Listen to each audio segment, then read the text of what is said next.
मैं हूं आबिद हुसैन शेख, आपका खैर मकदम है 4 टीवी न्यूज़ कर्नाटक एक्सप्रेस में। अमित शाह के खिलाफ किसानों का विरोध प्रदर्शन। हुबली में आज केंद्र गृह मंत्री अमित शाह के दौरे के चलते उनके आने से पहले ही किसान संगठनों की ओर से महादायी, कृष्णा और स्वामीनाथन आयोग जारी जैसे मुद्दों को लेकर आज हुबली के दुर्गत बैल इलाके में अमित शाह की तस्वीर को आग लगाकर विरोध किया गया और go back Amit Shah, go back Amit Shah के नारे भी लगे किसानों की ओर से। सर्वेयर फंसा लोकायुक्त की जाल में। चिकमंगलुरु जिला ग्रामीण भाग के किसान ने अपनी जमीन सर्वे के लिए सर्वेयर रवि कुमार के पास जाने से सरकारी तनख्वाह लेने वाले इस नौकर ने खुलेआम 10,000 रिश्वत की मांग की थी। पीड़ित किसान ने लोकायुक्त से शिकायत करने पर रंगे हाथों सर्वेयर रवि कुमार की गिरफ्तारी की गई। हर विभाग में रिश्वत लेने वाले अधिकारी मौजूद हैं, बिना रिश्वत के कोई काम ही नहीं होता। ये तो सालों से जनता ने ही इन अधिकारियों को रिश्वत की आदत लगा दी है। अब तो रिश्वत फर्ज बन चुकी है। इन अधिकारियों के लिए रिश्वत नहीं तो काम नहीं। रिश्वत देते जाओ और जनता को लूटते जाओ।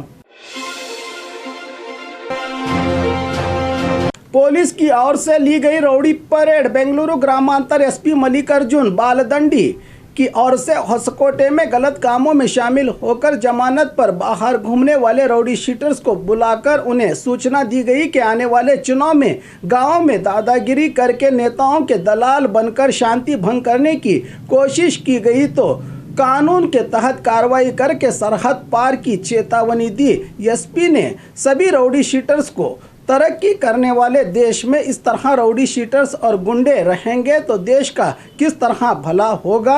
आज के दौर में तो कई रौडी शीटर्स नेता बन के खादी के कपड़ों में घूम भी रहे हैं।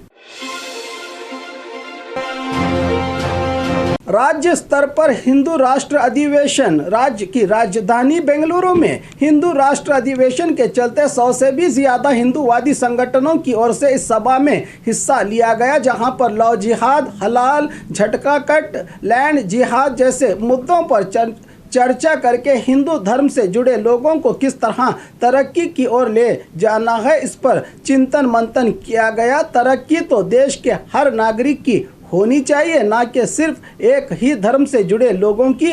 क्यों बाकी लोग आगे बढ़ेंगे तो हिंदू धर्म को कोई नुकसान होगा। देश में अगर कोई व्यक्ति कुछ कर दिखाता है तो पहले देश का नाम रोशन होता है।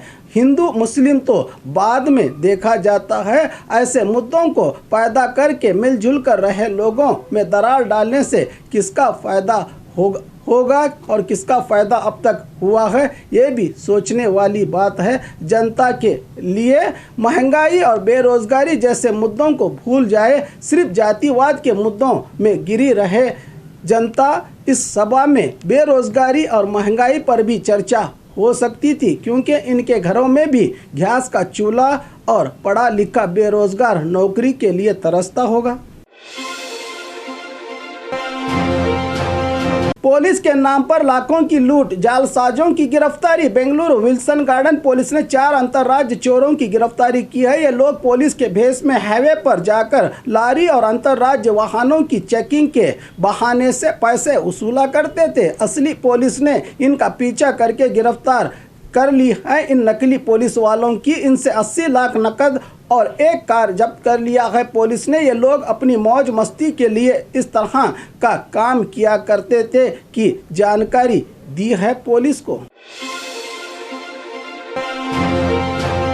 सिद्धरामैया खुद से पार्टी बनाकर 5 सीट जीत कर दिखाएं, कुमार स्वामी का सवाल। रायचूरू में जेडीएस के पूर्व सीएम कुमार स्वामी ने कहा कि डीके शिवकुमार और सिद्धरामैया कान खोलकर सुन ले, मुझे जितना भी बुरा भला कहेंगे उतना तुम्हारा ही नुकसान होगा। इस बार राज्य की जनता जेडीएस के साथ है। 224 में से 123 सीट जीतकर जेडीएस आजाद सरकार बनाएगी। राज्य में अगर सिद्धरामैया के पास थोड़ी भी हिम्मत है तो खुद की पार्टी बनाकर 5 सीट जीतकर दिखाएं का सवाल किया कुमार स्वामी ने। अमृत महोत्सव का चालन किया। अमित शाह ने हुबली शहर के KLE संस्था के अधीन चलने वाले BVB टेक्निकल कॉलेज कैंपस में आयोजित अमृत महोत्सव के चालन केंद्र गृह मंत्री अमित शाह ने दिया जलाकर प्रोग्राम का चालन किया, जहां पर पूर्व CM येडियुरप्पा, केंद्र मंत्री प्रहलाद जोशी, हाली मुख्यमंत्री बसवराज बोम्माई के अलावा बड़ी संख्या में कॉलेज का स्टाफ और स्टूडेंट्स थे मौजूद। पूर्व MLA दिवंगत कमरुल इस्लाम के जन्मदिन पर विकलांगों को दिए गए 3 व्हीलर वाहन। गुलबर्गा शहर के समाजी और सियासी शख्सियत डॉक्टर कमरुल इस्लाम गुलबर्गा नॉर्थ से 6 बार MLA, 1 बार MP और सिद्धरामैया की सरकार में मंत्री भी रह चुके हैं। 2018 में दुनिया से रुखसत हुए पूर्व MLA कमरुल इस्लाम की जगह इनकी पत्नी कनीज फातिमा को MLA बनाया गया है। आज उनके 75वें जन्मदिन के चलते KCT ग्राउंड में MLA कनीज फातिमा ने MLA फंड में से 40 हैंडीकैप लोगों को 3 व्हीलर स्कूटी देकर उनकी मदद की है।